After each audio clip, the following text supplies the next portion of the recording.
Hi guys, good morning. Gagawa tayo ng kabsa chicken. Iba namang style natin. Pang barbecue naman. Yan ang gusto ng aking amo. Pakuluan mo muna natin ng mabuti guys. Ayan, nagluluto ako ng isda. Ayan, gumawa ako ng paksiw guys. With white rice. Ayan. Luto na siya guys.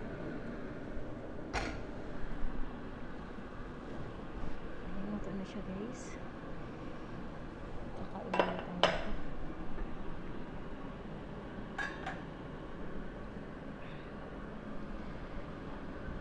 Maga tayo magluluto guys, gawa ng maga ako natapos. Nagawa tayo ng kabsa chicken like barbecue. Ayan, dahan-dahan lang. Meron tayo ditong paksiw. Ayan guys,